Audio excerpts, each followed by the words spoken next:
Okay, here is the select practice problems vid. And in this one, I'm going to do something slightly different. I hope it doesn't upset anybody too much, but I'm actually not going to entirely work through all of these. I'm going to show you how to get them set up.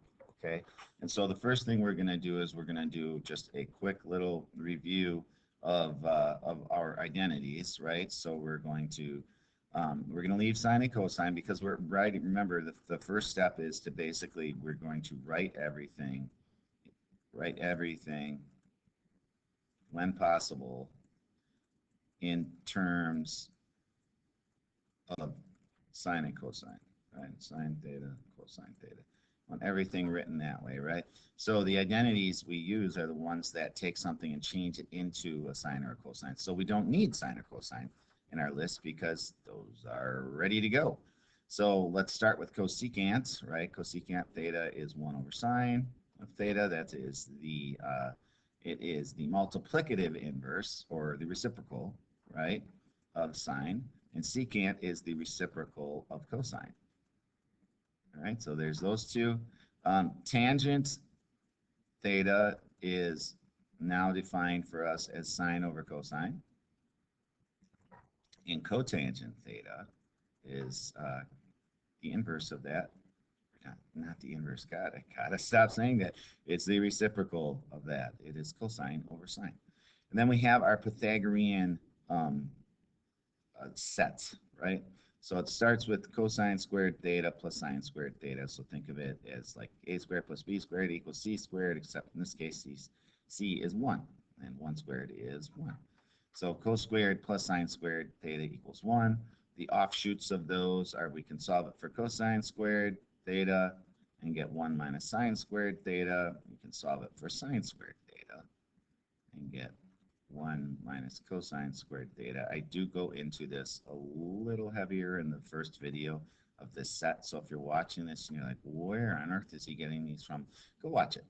And then these next two, if you want to see these derived, you'll have to go back to the previous lesson. You'll have to go back to lesson 4 and watch those.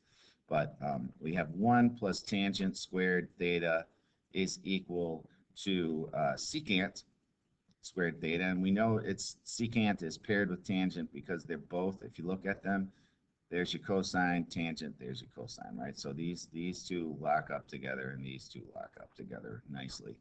All right, and so then you have 1 plus cotangent squared theta is equal to cosecant squared theta, and we're ready to rock.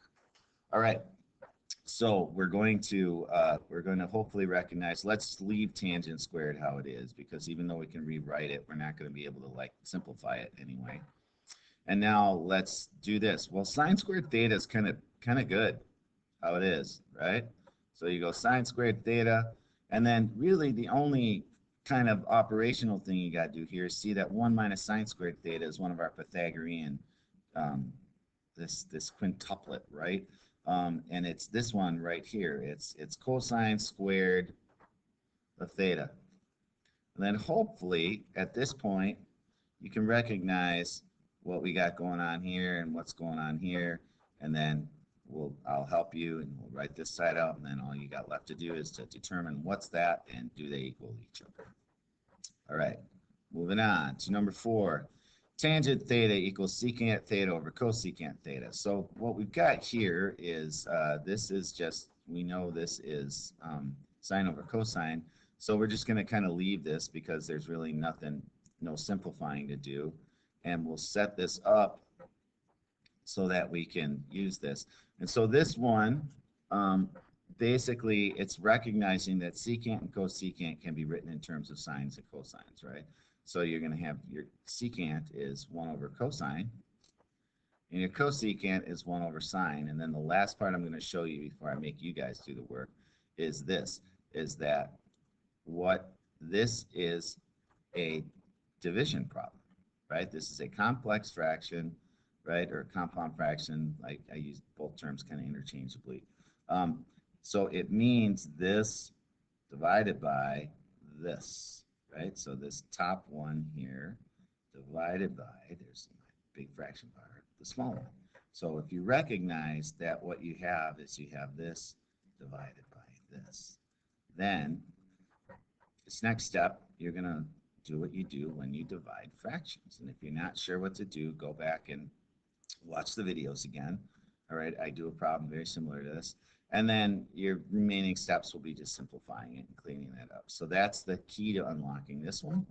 And then your last one here, your tangent squared plus 1 over tangent squared equals cosecant. Well, cosecant squared theta is going to be the side we're going to leave, right? So we'll just write this down, I don't know, 2 times, might need 3, who knows. And tangent squared theta plus 1 is one of our Pythagorean, part of that set of 5, right? And so tangent squared theta plus 1 is equal to secant squared theta. And you have secant squared theta over tangent squared theta. All right, now that doesn't really look any easier than this. I mean, it looks maybe a little easier, but and there's 2 ways to do this, right? And so the one way is I'm going to take this, I'm going to go, all right, 1 over cosine squared. So I'm going to turn this into a compound fraction, right? I'm going to go sine squared theta over cosine squared theta. And then if you look at the previous problem, this is a division problem. You have this divided by this, you do your keep, change, flip, right? And then solve it, and then hopefully you'll get it equal to cosecant squared theta. The other way to approach this one is, remember, we're still leaving this one side by itself. We're still just going cosecant squared theta. But is to recognize that this is a fraction that you can break up like this, right? So you can make this into tangent squared theta over tangent squared theta, and then plus, and then you have tangent squared theta on the bottom again, 1 over that. And so then it's kind of like, okay, rewrite this kind of the way we did down here, and then you have another division thing, because this cleans up really nicely. This is just 1, right? So if we can get this to equal the cotangent, right, then we have that other identity that we know. So that's kind of like when you start seeing these relationships, that's the benefit of doing problems like this, is that you start to go, oh, okay. So this is a more straightforward way. Both of these, though, are going to involve you just understanding how to divide with complex fractions. So that's something that if you've been avoiding and you're trying to stay away from, you're going to have a hard time. All right, there might be a way around it, but I'm not going there.